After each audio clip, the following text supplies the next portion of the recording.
Seemed like about the right good time to. Oh, hold on a second. I gotta go zip up the tent real quick. I'll be right back.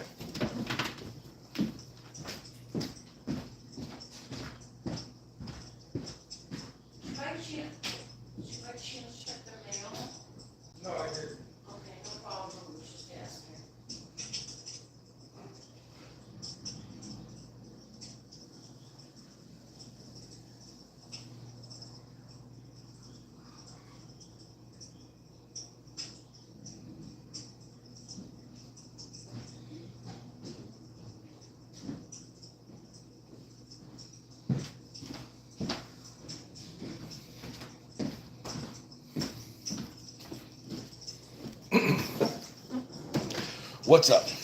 I had to go zip up one of my tents. So, mm-hmm. So yeah, we're just gonna hang out for a little while here and smoke a little weed and chill out. I don't think too many people are gonna show up tonight, but hey, we're here.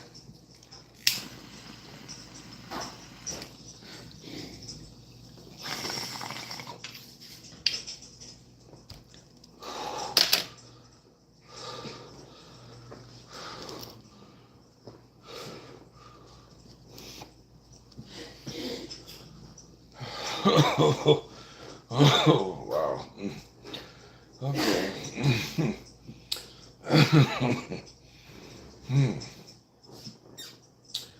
Oh, so what's going on? Um,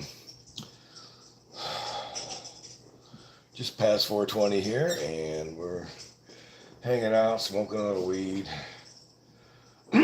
talking about weed, fighting about weed, all that good stuff.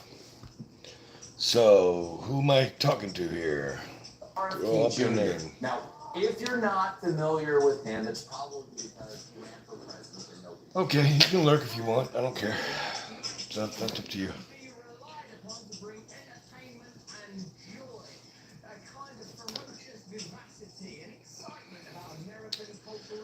Um,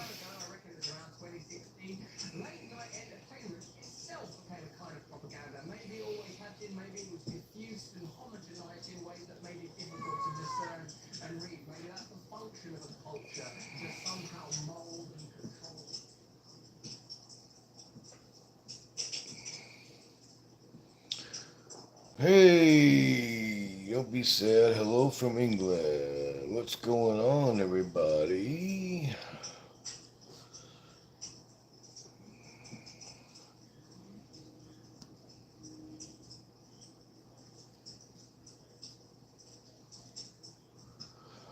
What's going on? This message is held for review.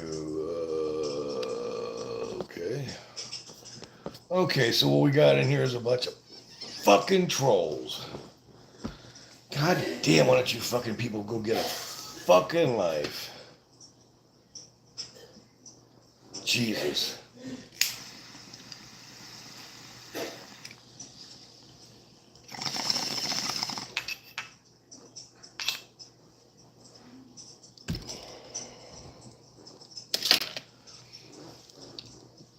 What's up, Dave? What's going on? What's going on, Big Logic? How you doing, man? Uh, so I'm from Missouri. Yeah, if you see my videos, you'll know that I'm from the great state of Missouri.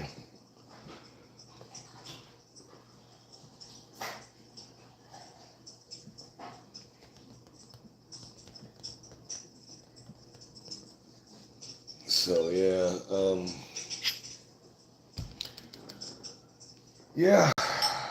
I smoke a lot of weed. That's probably what they're gonna put on my tombstone. He smoked a lot of weed.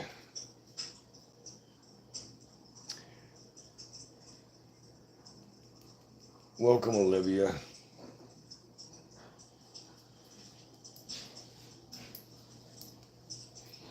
Usually I get a bunch of growers in here.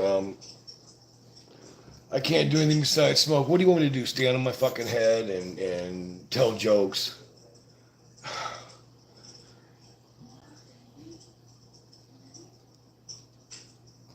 Well, if you don't like the content, you don't have to fucking stay, dude, okay? This is a chance for me to usually talk to some of my friends that come in here to chat with me, and we talk about growing and stuff. So if you don't like the content or me sitting on my fucking couch, there's the door.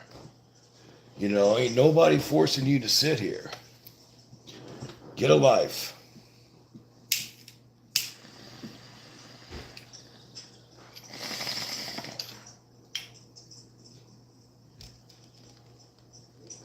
Hello, Francois.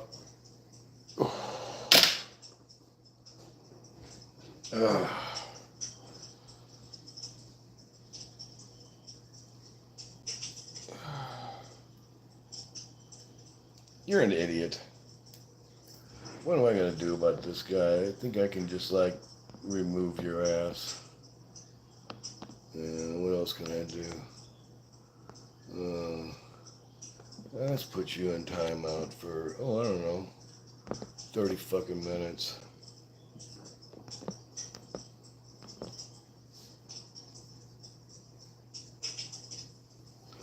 My name's Dave. If you're asking.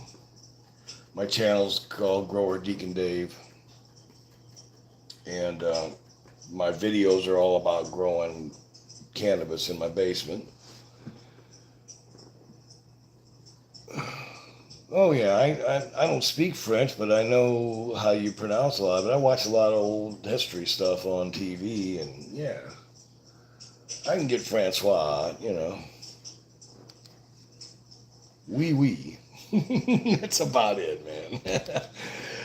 I flunked Spanish in college twice, so, you know, my foreign language experience is nothing to write home about.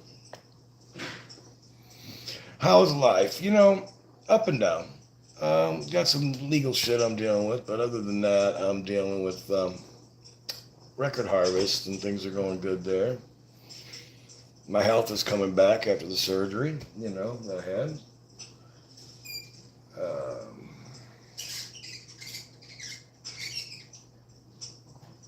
And I can still raise a 9 every time, so, you know, we're cool. You guys ever shit in your wife's mouth when she's sleeping? Oh, yeah. Okay. And you're going to be timed out for 30 minutes. Yeah, I'm just going to throw these fuckers out, man. This guy just sent a disgusting fucking message about, well, I'm not even going to say it, okay? I'm not even going to fucking say what he said, but he's gone. Fuck him.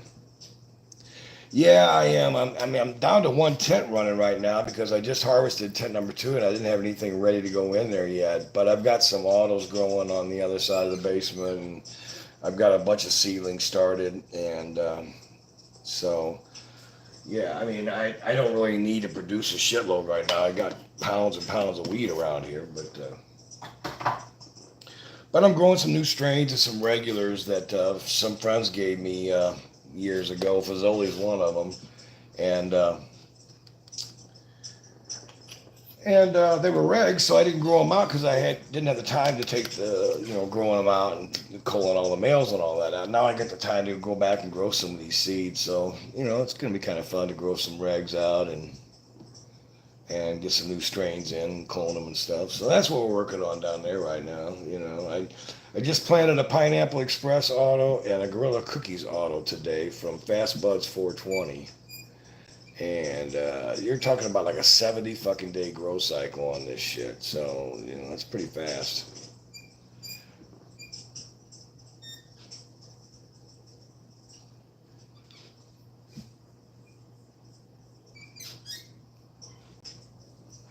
Well, I used the dry amendments, and because I did all that liquid stuff, the advanced nutrients, spent thousands of dollars on that shit, and man, I felt like I was a biochemistry scientist, you know, mixing this crap up.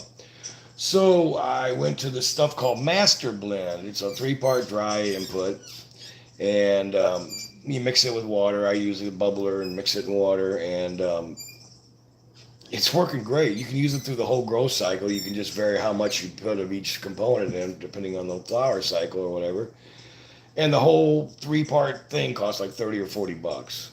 So look it up, Master Blend. Somebody came on my channel and threw me the hint on it. Yeah, you know what, dude?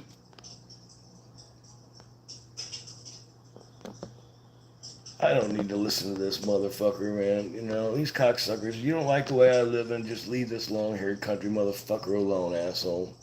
Get the fuck out of my room, man.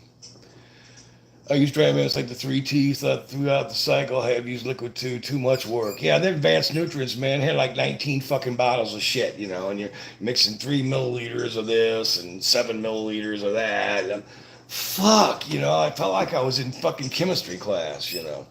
So yeah, I was lucky, man. Somebody put in the comments, "Hey, man, try that Master Blend." I got it off of Amazon. It was dirt fucking cheap. One of the components is nothing but Epsom salts, you know, for your magnesium. So you know, so yeah, that's what I'm using right down there, you know. And I just grow in dirt, you know, just grow in dirt. So.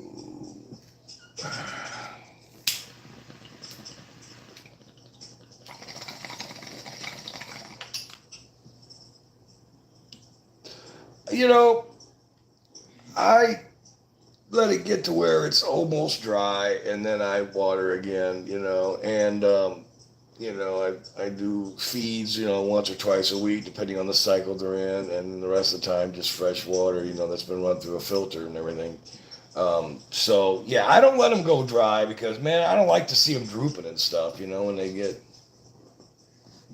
You usually have too much stuff and not enough tension. Yeah, I know. It's been the total opposite now. Well, see, that's because I was growing all them clones. I'd clone these fuckers and have like 5 or 6 clones of each plant, and then I'd have all these plants to grow. When I went into surgery, I knew I wouldn't be able, my girlfriend wouldn't be able to take care of the clones. She just had enough to keep the tents watered and fed while I was in surgery and recovering. So I let the clones die. I mean, they were in dirt by that time, but they didn't get enough attention. They died. What would my feed consist of? Well, it's the 3 part. It's, you know, the nitrogen, calcium, or magnesium, and phosphorus. It's the 3 part NPK. But my feed consists of, you know, doing like some waters with the fertilized water and some waters with fresh water. You know, I don't know exactly what to say about that. But you know, look up Master Blend. The stuff is really cheap and it's really fucking good. It's base component. I bought this thing. I'm still using it. It's been like 6 months. I'm still using this original kit, and so you know, it literally it's a good deal. And you would fertilize with that blend you got? Yeah, basically once you know, I mix all 3 parts in a 5 gallon bucket with a bubbler, you know, an air stone, and then I've got the meter to check my, you know, my parts per million, and I try to keep it somewhere between 750 and 1,000, and you know, depending on where they're at in the cycle and what they need, and I just water them with it.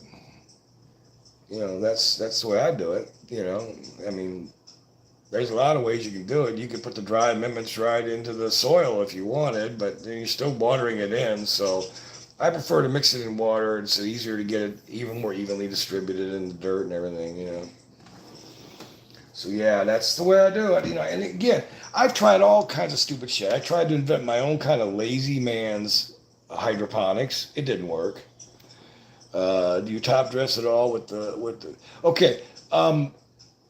When I Okay, I've got 100-gallon pots in my tents, one big 100-gallon pot. So I don't change the soil. So every time I put new plants in, I do some top amendments, you know, on top of it and mix in some new fresh soil. And you know, another thing I like to throw in there, you know, when I make my keef hash, you know, the tumbler, you get a bunch of this green uh, grated up weed, you know, that you really ain't gonna do anything with it because you've taken most of the trichomes off of it. I like to mix that in with my soil for nitrogen. So I'll mix a couple cups of that in with my soil, and it breaks down, and it's got nitrogen. It's got all the components of the weed in it, but you know, it's going to break down as nitrogen for the plants. So yeah, I do top dress between harvests, and then just water fertilize between, you know, as the plant grows. And it's I'm no pro grower, that's for sure. But I've got all the fucking weed I can smoke, and it'll knock people on their ass. And my edibles are stronger than anything you'll get in any dispensary in the country. And my medicines are helping a lot of my medical clients. So I just do use basic instincts on these plants. When they look bad, you got to figure out what the fuck you're doing wrong and change it. But if you get your soil going right and you keep it living through the whole process, you don't let it die between harvest by like just drying completely out. You won't have to worry about your plants. I mean, the soil is so good in my tents now. I literally throw the plant in there when it's ready to go into flower, and they explode. I don't even have to. I probably could get by without even fertilizing because the soil is just already so rich right now. But adding fertilizer just keeps the cycle going. Keeps the soil rich and everything going the way it needs to go. Yeah. That when you do that, you lose all your microorganisms. You lose all your, all the shit that breaks down nutrients so that the roots can actually absorb them. And if then you got to like basically start all over again, adding them back in again, and it's never as easy as it is to keep them alive. Cook my soil a month before planting. Okay. Yeah. Yeah. Get rid of some problems. So yeah, I'm trying some new strains. I got some for some friends and some from Fast Buds 420. I'm trying here and trying to get some of this stuff growing again. It's amazing by cutting 2 tents out. We saved literally $140 on this month's electric bill over last year.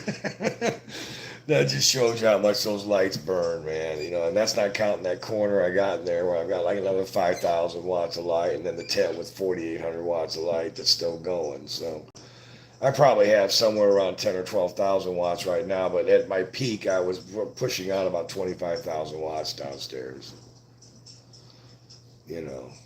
So it was pretty damn intense. Hell, I got cataracts from it. I had to start wearing grow glasses again because I had to have cataract surgery from all them lights. So yeah, it can be a lot of work. But once you get your rhythm down, you get your style of growing down the way you want to do it. It's not that bad. I go down in the morning sometimes, and I spend maybe a half hour, 45 minutes down there watering and unzipping the tents during the day, and maybe plant some seeds or some transplants or whatever. And then I'm done for the day. And then I go back down at 5 o'clock and zip the tent back up again, so it doesn't get hot all day with it, zipped up.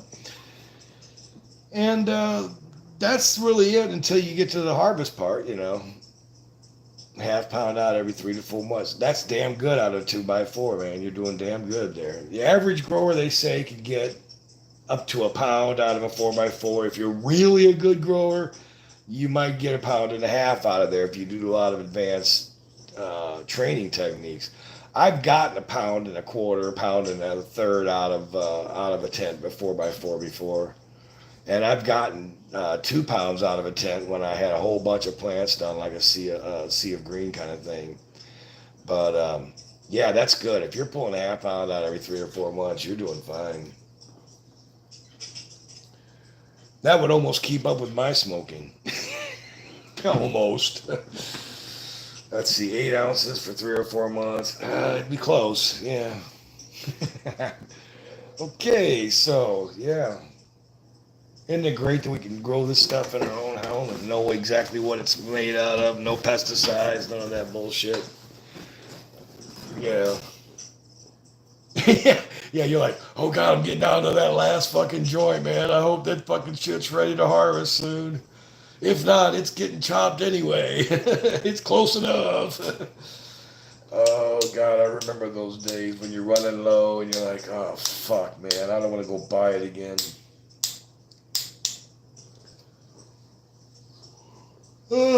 Most people don't smoke like us, though, man. Yeah, yeah, man. I wouldn't buy a lot of this shit from dispensaries. You don't know what the fuck they're using, fucking growth enhancers, and they're using fucking pesticides, and I don't need that shit, man. I got enough cancer risks in my life without them adding a few more to me. That's why I'm glad I can make my own edibles. I can make my own medicine. I can make my own butters and oils and tinctures and RSO and all that stuff. And I know what's in it, you know. Who do we got bitching now?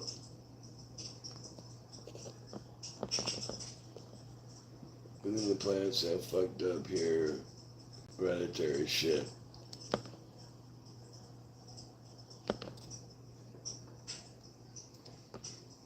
So I got another moderator in here. I don't know who they are. It might be Fazoli. You know, I haven't made any moderators lately because I haven't been doing lives for a while until I started back up again. Not even sure how to remember how to do it. Oh well. I didn't get this channel started to become an internet star, that's for sure. Oh. So let's see here. So yeah, I'm growing more autos now than I have in a while because I got that grow area out there, and I've got a tent number 3. The zipper broke on it, and if I have to, I can put autos in there because you don't have to worry about time cycles, light cycles. I mean, so I have that as a backup if I have to. I can grow probably 3 good size autos in that 100-gallon pot in there, and pull.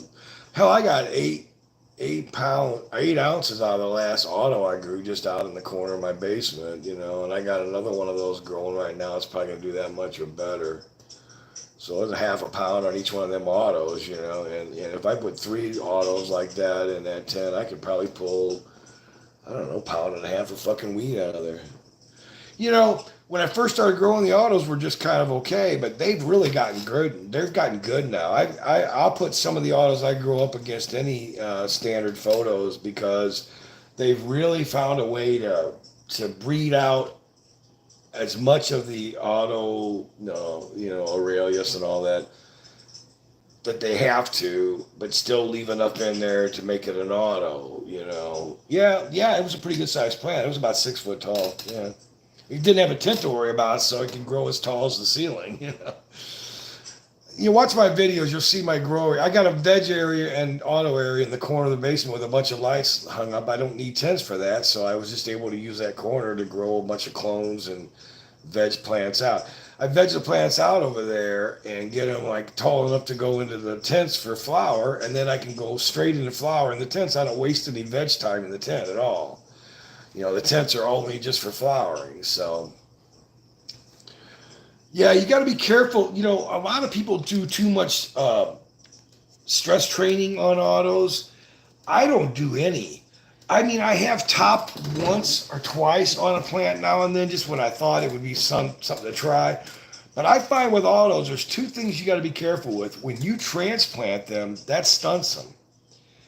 And also, if you do too much defoliation or you do too much high stress training or topping, that'll stun them too. So you got to be real careful.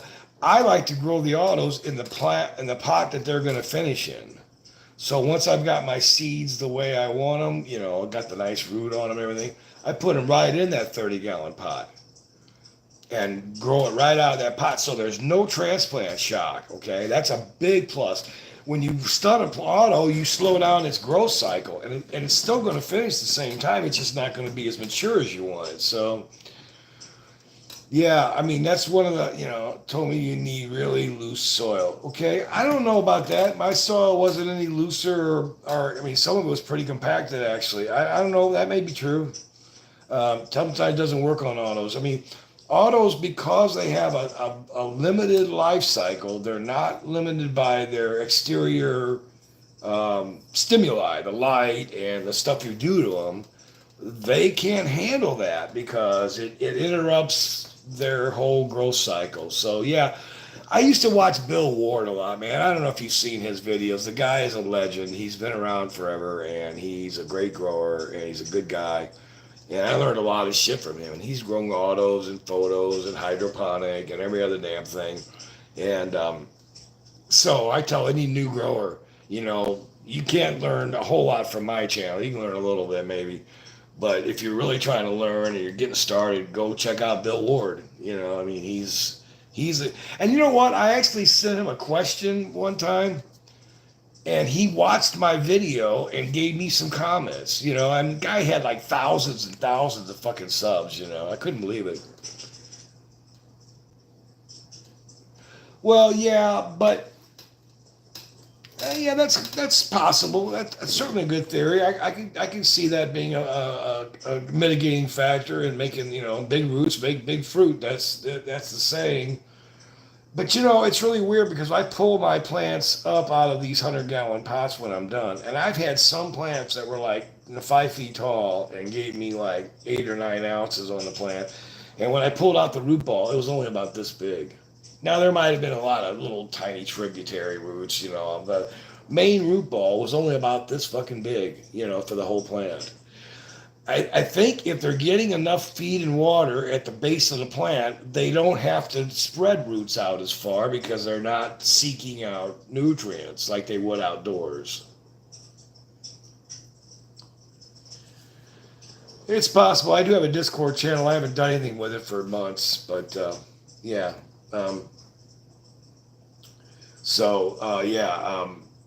Yeah, the big roots could make a big difference outdoors, particularly because they have more chance of getting nutrients and rain water if they're spread out farther.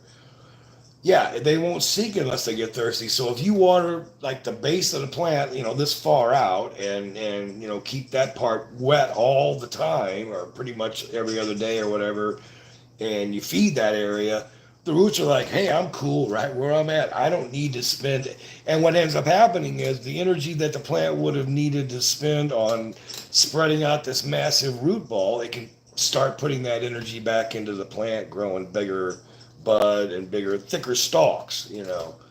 So, yeah, I mean, outdoors you have to have big root balls because you're getting whatever nutrients comes from the rain and the soil around it.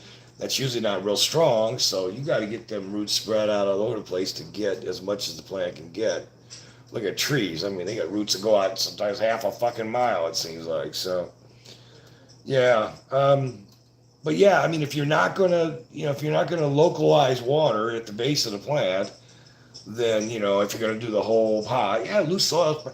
Put it this way, I think loose soil is probably a good idea. Every once in a while, I take a little fork and I kind of dig up the top 1 or 2 inches of it, and loosen the soil up around the plant a little bit and kind of level it out because you get those hollow spots where the water washes it out and everything.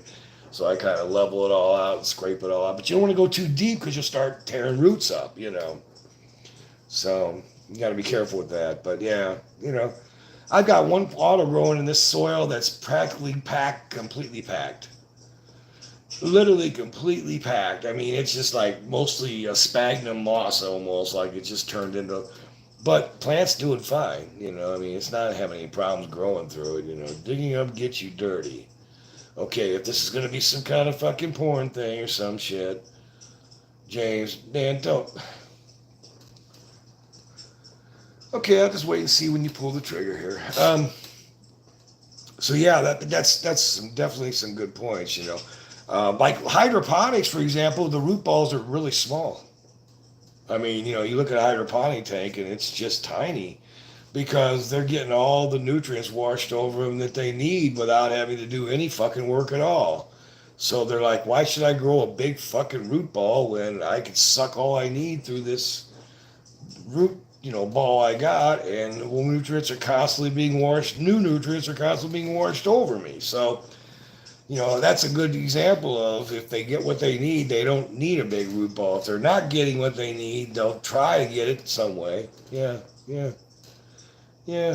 That's a good discussion, actually. Yeah. See, this is the kind of shit I like to talk about when I'm on this channel. I'm not just sitting on my couch getting stoned, although that's a big part of it. By the way, cheers. Everybody light up. Tell me what you're smoking on. I think this is Purple Crunch. I got 20 strains of weed over here to smoke from, so sometimes I forget which one I put in the bowl. But this is Purple Crunch. Cheers.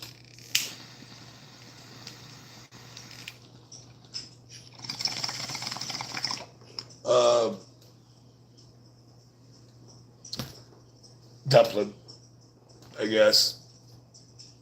Blueberry diesel. Oh, that sounds delicious.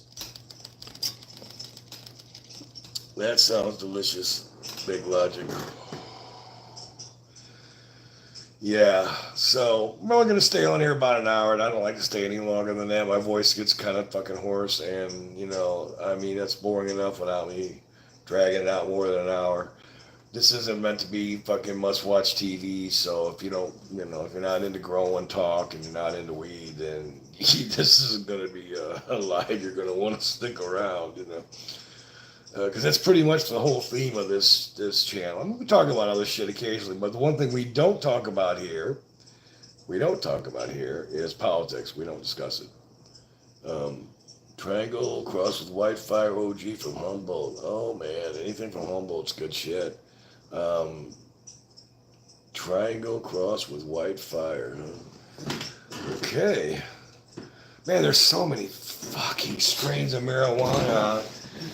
Them fucking breeders have been busy, man, coming up with all these different kinds of fucking strains and then autoizing them and feminizing them and crossing them back again. Got a new strain of the tent called Sweet 16, which is like Hawaiian haze crossed with an Afghani. It's a Space Queen mixed. Wow. Yeah, see, I got into a whole fucking purple thing for a while. I got about 8 strains over here that are purple this or purple that, or, you know, they may say Texas Toasted, but they got purple in them. So I was getting them all from Greenpoint Seeds for a while, and I just grew a buttload of this purple weed out because I like the purple taste. I like the grape taste over some of these other things, you know. Like I got Purple Dream over here, and I like it better than smoking Blue Dream, you know, because that purple gives me a little bit of that sweetness I'm looking for. So it was some good crosses. And they grew well. I mean, the seeds germinated well. The plants grew really well. Stable, no Hermes, no males popping out of a fem pack or nothing. Yeah, I got to say that my association with Greenpoint Seeds has been very productive, and I still have a buttload of their seeds over there, so I can regerminate or rejuvenate these strains, a lot of them, anytime I want to, which is kind of nice to know in the future. But right now, I've got pounds of all these, so, you know, I don't have to really worry about it for a while. So, a couple things I'm not very successful at. I'm really good at making edibles and extracts and stuff like that. I got one of them wax presses, and any strain tips for total beginner? I prefer indicas. D-Mac, you and me both, man. I grew some Tattoo and Sunset. I didn't know it at the time. It was 70% sativa. I can barely smoke the shit. It just gives me the jitters. Beginners, a lot of times, start with like something like Northern Lights. You know, that's a pure indica. That's not even an indica hybrid. That's a real good grower a lot of times.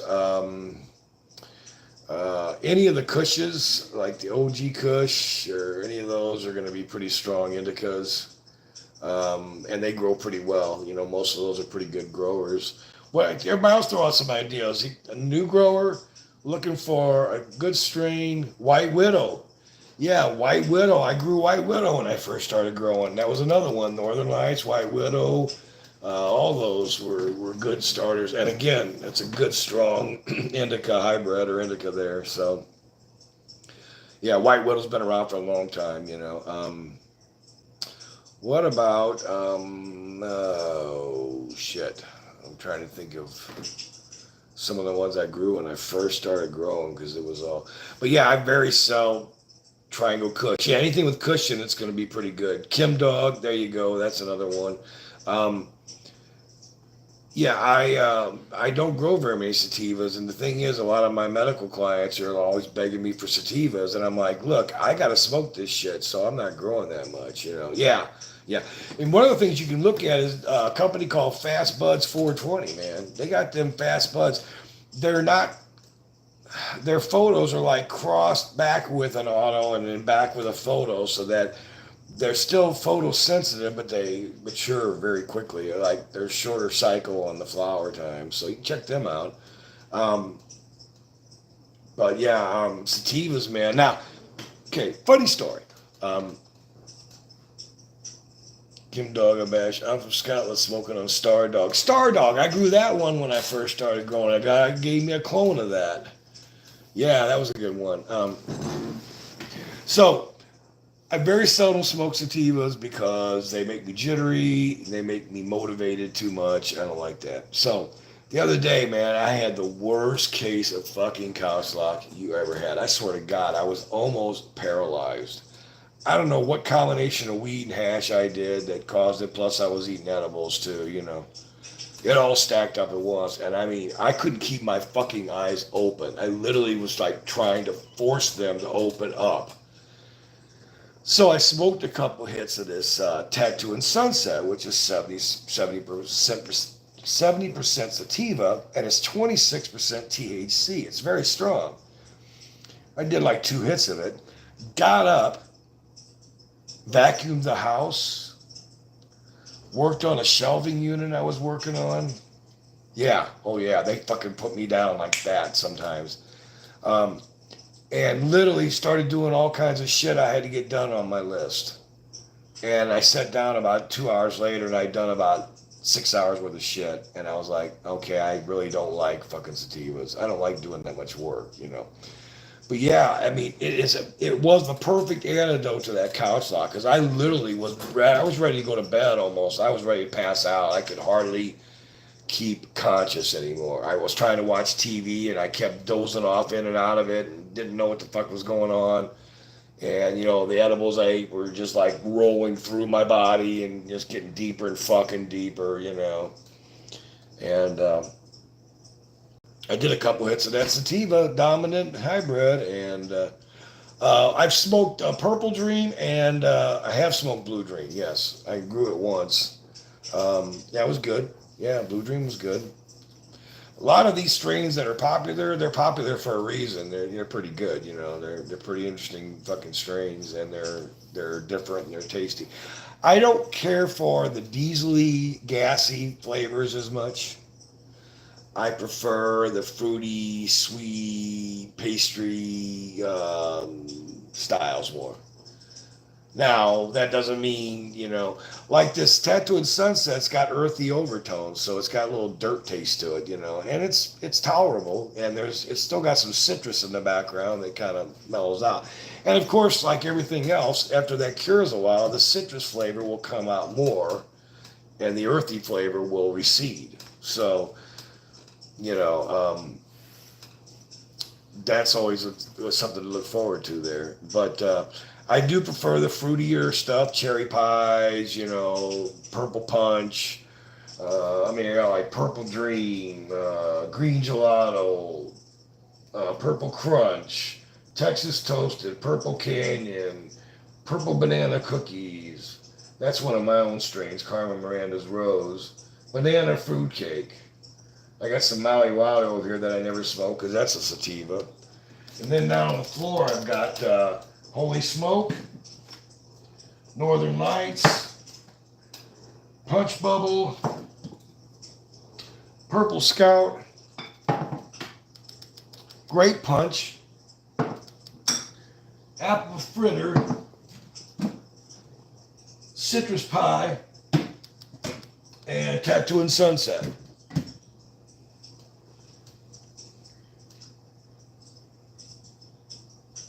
There's some purple cheddar you would like.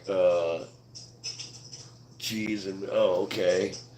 Yeah, you know, I'm growing this. I got a seed growing downstairs of an auto that's great cheese, but unfortunately, it's a regular auto. So you know, I figure my odds. I only got one to pop, so I figure my odds are it'll probably be a fucking male. But hey, you get lucky. I got a 50-50 shot. So I do have a grape cheese growing. I have not grown any of the cheese varieties. I have not grown any of the cheese varieties. Um, So this will be a new one for me. I just have not gotten into those. I didn't think they would taste that good, but I'm gonna find out. You know, there's not a lot of cheeses that I really like. So if it's got like a really like Munster flavor, smell like feet. We got a footy here, huh? Oh.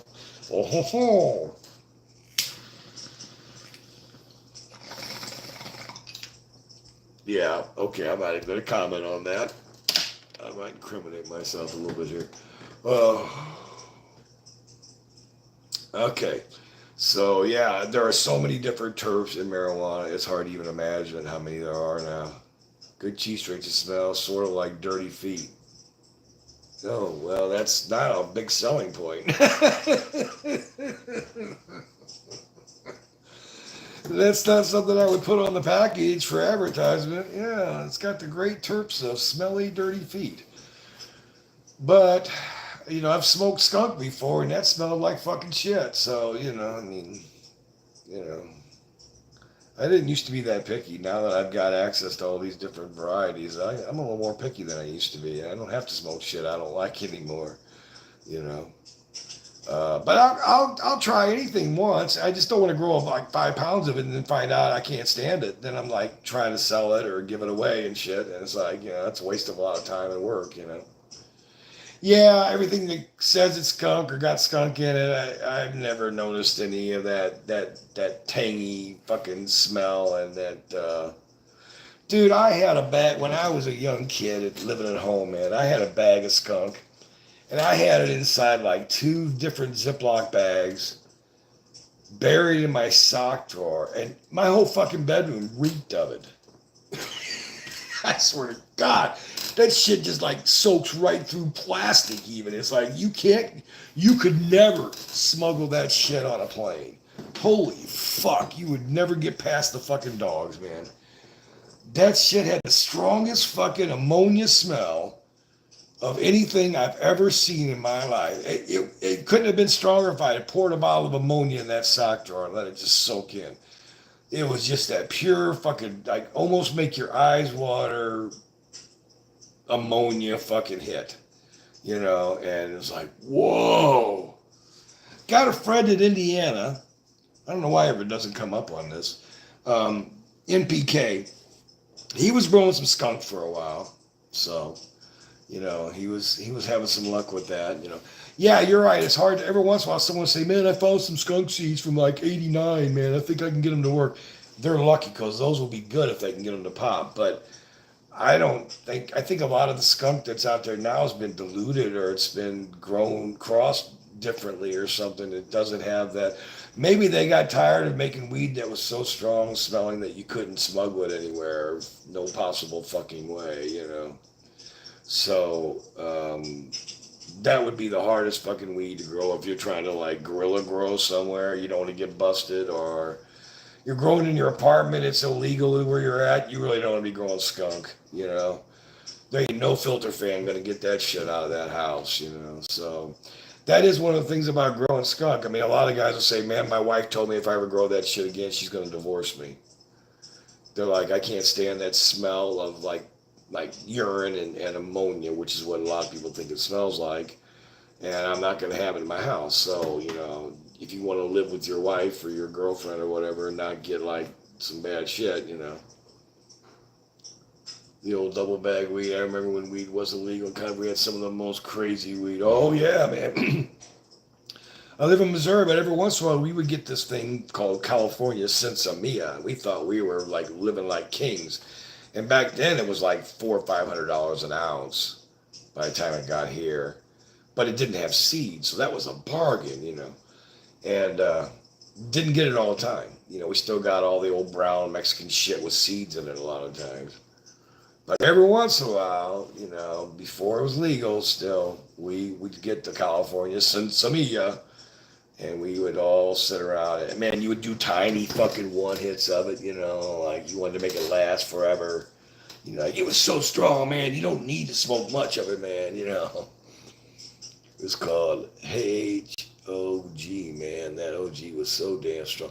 Yeah, the Hells Angels, we got to thank them for some really killer fucking strains over the years. Really. Bong snaps. Bong snaps? Bong snaps. Yeah. So, yeah, I mean, God, I lived through all the, we called the tiny hits. Oh, okay. Bong snaps, yeah.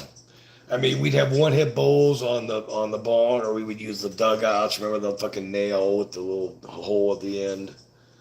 You know, and you're like, okay, man, you know, make this fucking last, man. This shit's really expensive, you know. And you're like, man, don't fucking don't blow it out, man. Hold it, man. You know? Nobody would roll a joint with it because all that shit burning up in the air. I'd be like, no, don't let it burn up in the air. So yeah,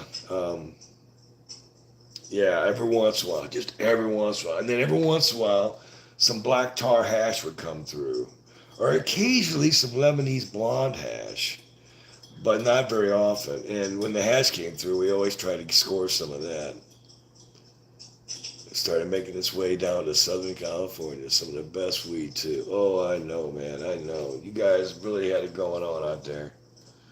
A lot of people don't realize, though, before it was legal, they were growing some fucking killer weed in Missouri down in the Ozark Mountain, the Ozark National Forest down there. You know, Mark Twain Forest down in southern Missouri. Hey, Fazoli, what's up? Missouri was growing some of the best fucking shit. I think they used to call it Missouri Green or something. I don't even remember what the fuck they called it. But they were estimating that Missouri was growing $20 million of illegal marijuana a year in the national forest down there. So, yeah, Missouri, I mean, we didn't get a big reputation like California or Oregon, but I think some of the growers from out there came to Missouri and helped these guys get started because they were growing some killer fucking weed outdoors, you know, in the forest. You know. Yeah. I mean, these fuckers they would just guerrilla grow all over the fucking national forest, and they would GPS mark all the locations and, you know, come back and check on them every now and then and sneak in at night and harvest, you know, and bring them out in backpacks, you know. So, you know, I mean, they're willing to do that kind of fucking work. I never bitched about the price. I'm like, you know, man, this guy's risking going to jail for 30 fucking years or getting shot out here or whatever. So, yeah, man, you get your money. Yeah, and they knew how to grow near streams and where the fucking soil was good, so they didn't have to work on it. I'd go out there and work on it. They just let nature fucking grow weed. You don't really have to. Nature will grow weed if you get out of its fucking way for the most part. I used to try to overwater them and do all this shit, you know, over fertilize them, and I was overtraining everything. And I finally one day I'm like, you know what? Nobody does this out in nature. There ain't some fucking mythical gardener going through the fucking world, you know, pollinating and doing this shit to plants. You know, nature will do this shit. So I just started letting it go, you know. Things work better. More laid back, you know. I talk to my plants, you know. I whistle to them sometimes, you know. They appreciate the attention, you know. Yep, there was some killer growers out there in the days of the guerrilla growers in Missouri, everywhere. Every fucking state had them. But even with all that going on, they were still having to import, you know, literally metric tons of weed from Mexico every month. And now, I've got a question to ask everybody out there. You hear occasionally about someone getting busted smuggling a bunch of weed across the Mexican border. Now, why?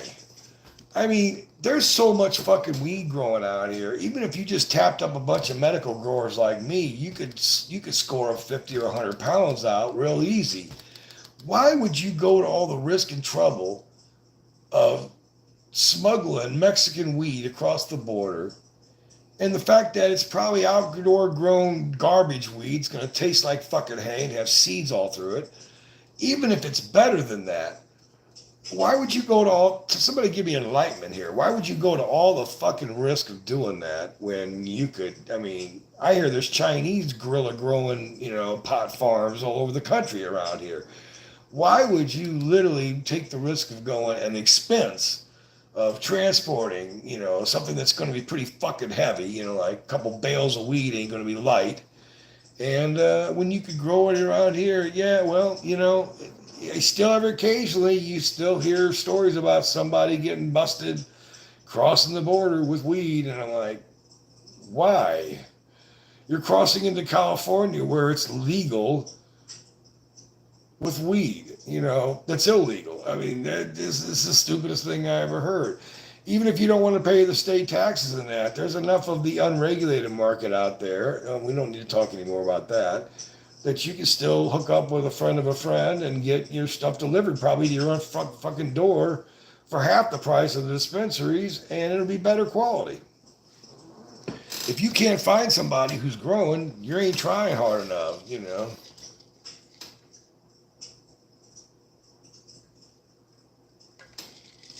Now, if it's ever federally legal and we're allowed to import weed from Mexico, that could be a real threat to American growers because they'll just undercut price like crazy, And if they can grow something that's halfway fucking decent, they could end up taking over the market,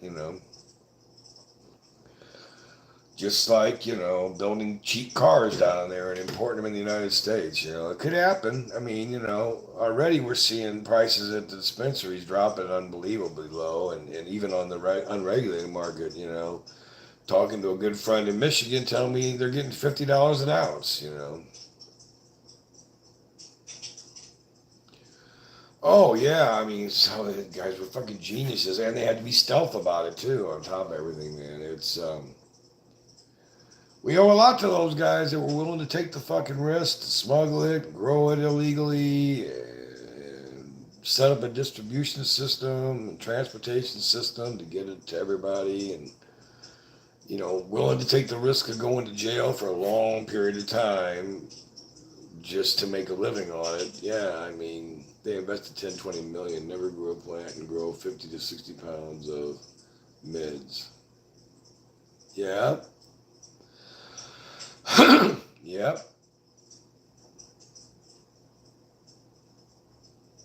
Well, yeah, with all the taxation and regulation, man, and the fact that they're having to compete with the unregulated market, and just this, they got to compete with me, okay?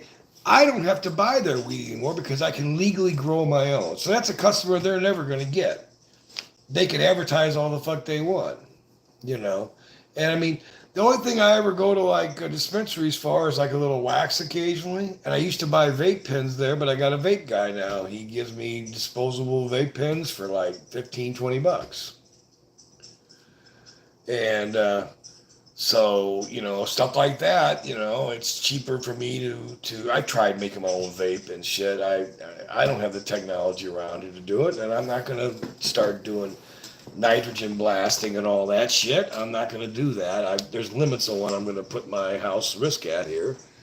Um, but like, for example, I bought a press and I've never gotten more than shit, nothing of wax out of it. I mean, I don't know if I'm using the wrong strains, the wrong size screen on the bags, or the wrong temperature or pressure, or maybe it's just a cheap, shitty press, but I don't get shit out of it, so I kind of gave up on that. I also bought a bubble hash machine, and man, is that a fucking pain in the ass, all that dumping and fucking straining and scraping, and and after all that, I'd get like, a little hockey puck about that fucking big, about, quarter-inch thick. After 4 hours of cleaning these fucking screen basket or bags and all that shit, it sucked. Now a good buddy of mine, Canadian Mike up in Canada, he's into making hash, bubble hash in large scale. He used to have 6 washing machines, literally daisy chained together. Now he bought this huge stainless steel one, and he just makes big like chunks of fucking bubble hash, like bowling ball size, Yeah, yeah. So I mean, I was saying the other day that in the last 4 or 5 years I've been growing, I probably saved about $25,000 on buying weed.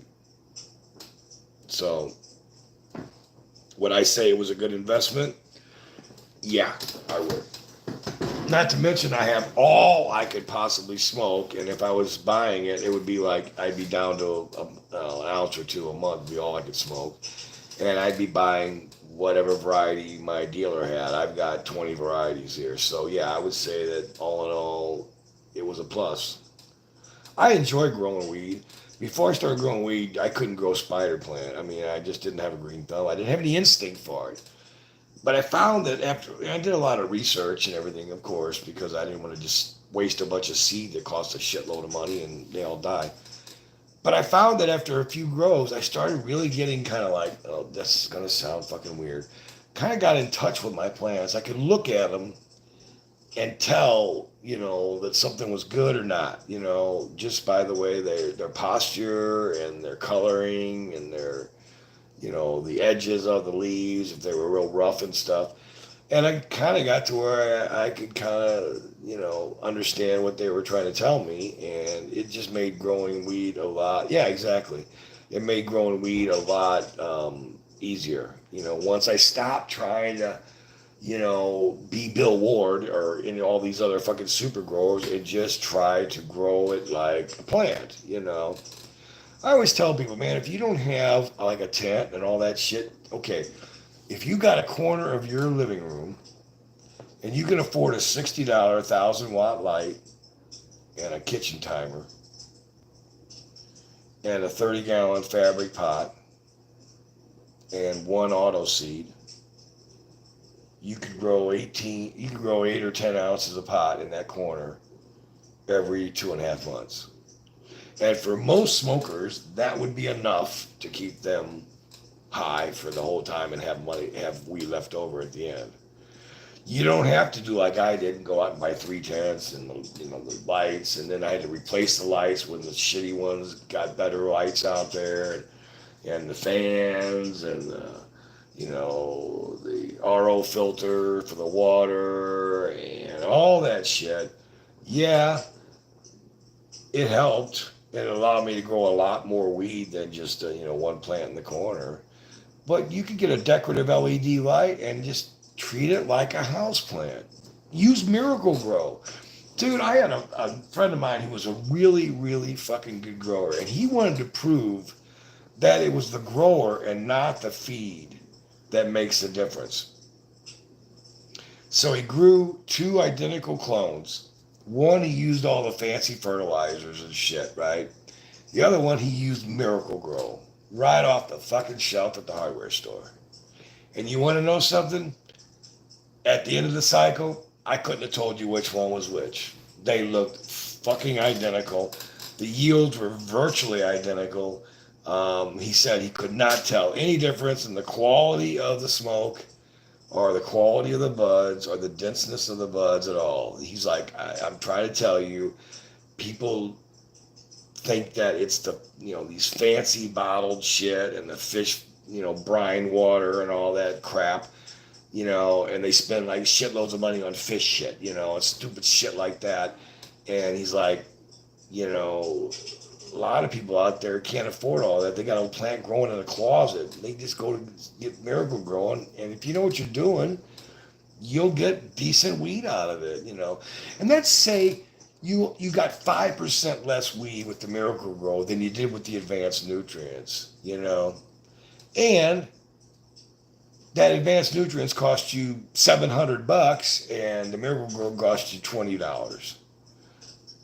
Could you live with a 5% less yield? I don't think that's a big fucking cost. So, Miracle Grow actually owns, what is that, Farmers shit? They own that stuff. Miracle Grow's Scott's owns Miracle Grow, and they own that, what's the name of that shit? I used to use it too, that Farmers, whatever the fuck it's called. So yeah, they own some of these fancy fucking marijuana feeds, and it's the same plant that makes Miracle Grow. It's the same fucking plant that's making the cheap shit. So, You know, they just put a fancier label on it, or they add water to it. Now you're buying water in a bottle, you know, with their fertilizer. So yeah, I mean, I actually came to the conclusion I was ready to go to Miracle Grow till one of my subs told me about this master blend, and I tried it. The price was very cheap, and it was still a 3-part fertilizer, where Miracle Grow is usually just a one thing kind of thing. And I was happy with it. But I'd be honest with you, I would not. I'd be willing to prove that I could grow with Miracle Grow. Maybe some silk if I'm not lazy, than just soil and dry earth amendments. Well, yeah, I used to do a lot of that stuff too, you know. And now I'm too fucking lazy to do most of that stuff. So I really you know, an old grower told me this years and years ago. He goes, dude, he goes, stop worrying about growing weed. He goes, grow the dirt.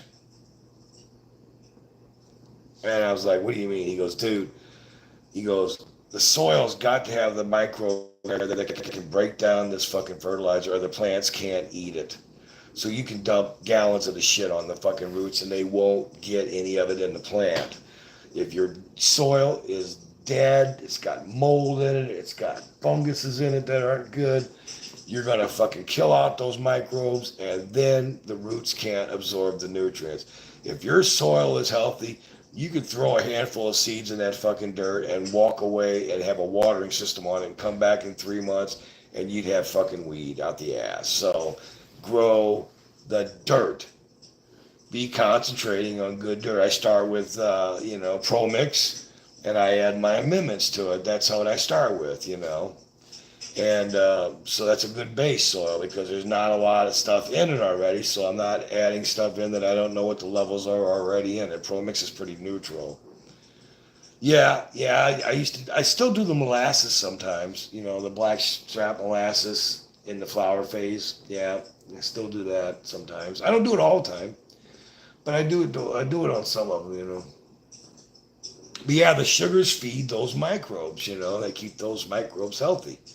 You know, and you know, if you got sterile soil, you know, now if you're growing in like cocoa and shit like that, you got to come up with a nutrient that is already broken down so much that the plants can absorb it.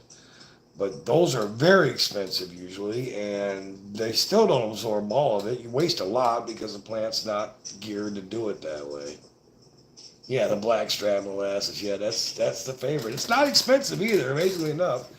It's one of the few things I use in pot that isn't really expensive, you know. And yeah, so, but yeah, I mean, you know, sometimes I'll start a compost tea bucket, you know, with some air stones in there. And I'll set up a bag in there and I'll make some compost tea. And sometimes I'll throw the blackstrap molasses right in there and let it grow into the fucking tea a little bit, and then you water with that shit and they just explode, you know. Yeah, yeah, yeah. But I tried all the advanced nutrients. I tried all the fancy ones, man. I spent like, you know, you buy the box and it's like $400, you know, and it's like 12 bottles that are like a pint each, you know, and you're like, this ain't gonna last very fucking long, you know, unless you're growing one fucking plant, you know. And I am so grateful that somebody turned me on to this master blend because, you know, I switched to it and I'm not looking back. It fucking worked, you know, man. It's easy to use. You can just, you know, you pretty much after a while, you know, a couple tablespoons of each in a 5-gallon bucket and you're going to be right around 750, 850, you know, and you're ready to go. Yeah, you know, so yeah, you get that stuff in there, let it break. Because one thing, that shit's got to dilute. You know, it's so thick. You gotta get some time to actually break down, so it's not just a big slunk at the bottom of the thing. Worm castings. Yeah, yeah, yeah. I do that stuff. Yeah. Same kind of stuff. Yeah. Yeah. That's. It's always great when you use that, and the fucking plant smells like a stockyard the next day. Yeah. But yeah. All right, guys. It's been an hour, man. It's been great talking to you, Dusty. You know, nobody else really talked a whole lot tonight, but it's always great to talk to someone about growing stuff, man. You know, and kind of remind me about the molasses. I haven't been doing that much lately. I want to try to to start running that again, because I do think I got thicker buds and a little bit sweeter bud when I did that. So, you know, trying it at least 24 hours. Yeah. Oh, yeah. Yeah. Yeah. So, anyway, we're going to sign off like we always do. And if you've watched any of my videos, you'll know this tagline, so it won't be no big fucking surprise. So, anyway, what I always say, and I'll keep saying it, remember, keep taking your medicine.